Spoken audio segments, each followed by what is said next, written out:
mo nga. Eh, bakit daw ho kasi naman nauna kayong nag-adjourn ng 3 araw bago absent kayo? Binoykot nyo raw eh. Hindi ba nung nag-walkout sila, sabi nila, hindi walkout yun. Oh. It was a legislative strategy. Strategy. Tuwan-tuwa nga sila doon sin eh. Oo. Naisahan daw nila kayo doon eh. Naisan daw kami. Oho. O yun akala nyo. O nung nag-walkout sila, kami naman, sila sabi nila nag-boycott daw kami. O yun na nga, oh. Diyan hindi kami nag-boycott. Oho.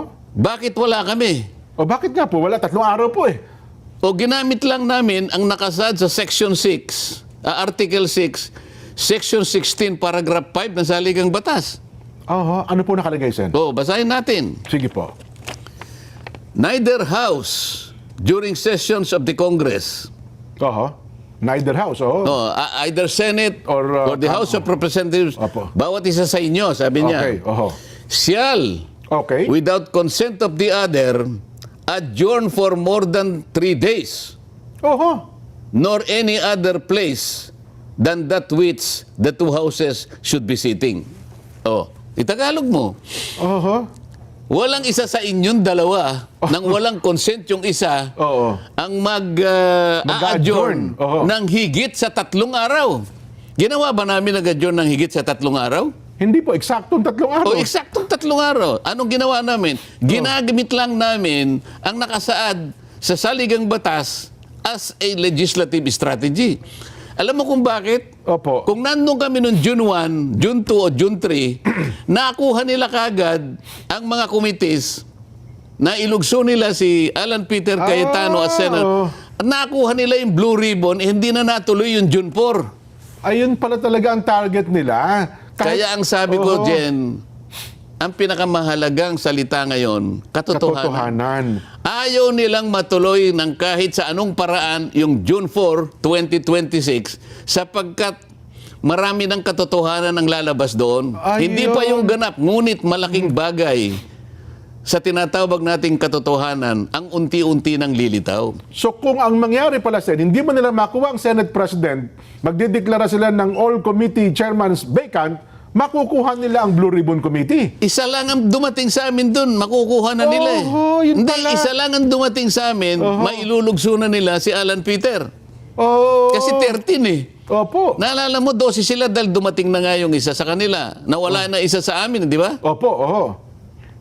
Dumalo na doon sa kabila eh. Doon sa 13, doon sa June 3 na dumating Doon sa June 3, opo, Doon sa sa June 3. dati, naninimbang pa siya eh.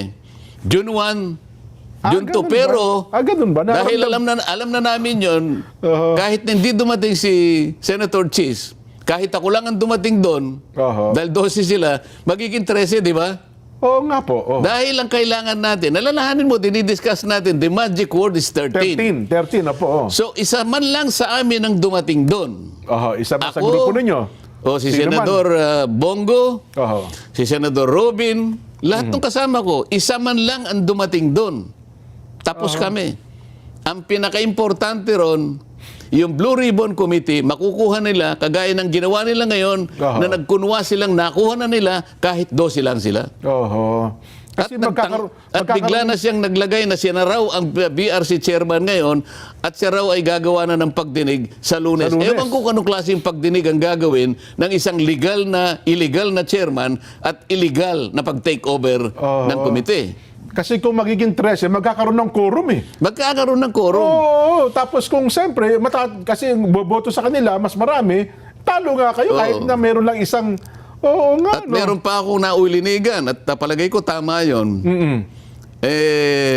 Ginaganyak si Senate President Alan na kung gusto mo kanya yung i-open mo lang, yung nakaupo ka lang doon. Pagkatapos umalis ka na.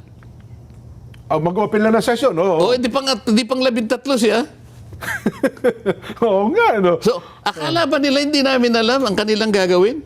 Oo nga, no? Kaya yung strategy na yon, na alam ko, yung sumulat sa Saligang Batas, nahulaan niya na noong June 3, 2026, maaari namin gamitin eh. Oo. Isipin mo yung saligang batas kung sino man ang may kagagawan nitong Article 6, Section 16, Paragraph 5, napursin niya na in 1987, nagagamitin namin, na-cover ito, constitutional cover, para lang yung katotohanan ay matuloy noong June 4. Parang propesiya pala ata. O ngayon, siguro naintindihin mo na, Jen. Ngayon ko naunawa na, oo nga, no? Kaya mga kababayan, ako po yung nagpapasalamat kung sino man po yung Ang may akda niya. kasama noong 1987 Constitutional Commission, kung paano po niya naisip yung 3 araw Na magagamit pala ngayon, ano? na magagamit namin po, mga ilang taon ang dadaan, dekada po ang dadaan, magagamit pala namin constitutional cover. Nako. Pero yung pag-walkout po ba nasa Constitution? Tanungin mo nga ako. Nasa Constitution po ba yung pag-walkout? Wala. Wala ba? Humanap sila, basahin na lang Constitution. Kung yung pag-walkout ay pinapayagan ng saligang batas. Yung 3 araw na hindi niyo pagdalo, May pinayagan. Ulitin ko po, sige. mga kababayan nakikinig. Article 6, Section 16, Paragraph 5. Kung sino man po yung sumulat noon. 1987 ito, Jen. Opo, 1970 2026 na tayo. Opo. Ilang taon yon? Paki-computer. Mathematician, cameraman. Yan. Tama ba? Isipin mo, sinong makapagsasabi na yung taong kinasangkapan ng tadhana 39 years ago, nakita niya Na na dahil sa pangangailangan na mabunyag ang katotohanan, pwede naming gamitin itong isinulat nila na bahaging ito ng saligang batas. Parang paunang ano ho yan, ano? Parang ibinigay sa amin ito eh. Kasi ang sinasabi nila, Sen, dapat na po in-advise nyo ang lower, yung paano nyo, yung lower chamber. Basta ang sinasabi ko sa iyo, meron kaming constitutional cover. Ang sinabi niya, bawal sino man sa inyong dalawa nang hindi kayo nagko-consent sa isa't isa na magpasya kayong mag-adjourn ng more than 3 days.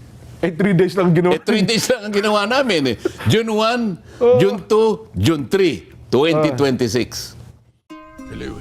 Oo nga, no? Baka hindi nila nabasa. Nabasa lang nila, Abilino ko, decision. Yan ang alamin nyo. Pero yung sumulat nito o kinasangkapan ng tadhana na sulatin ang bahaging ito ng saligang batas ay isang anghel. May propesiya siya na magaga. Di ba? Opo. Sino makakapagsabi na 39 years later, sabi nung gumawa nito, magagamit yan. Magagamit yan. Oo nga, no? Nung mga taong talagang ang gusto nila ay magsiwalat ng katotohanan. Magagamit yan sapagkat kung hindi nila gagamitin yan, lilikutin at lilikutin kagaya nga ng ginawa nilang panlilikot. Kahit 12 na lang. Kahit 12 lang. Sinubukan nilang kunin ang Blue Ribbon Committee.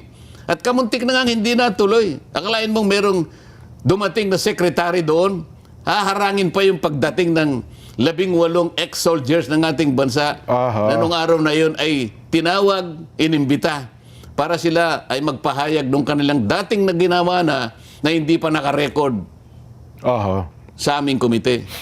Kinasangkapan nila pati Blue Ribbon Committee, wala silang pinapasok. Isip-isipin mo, pati staff, lahat ng gagamitin namin.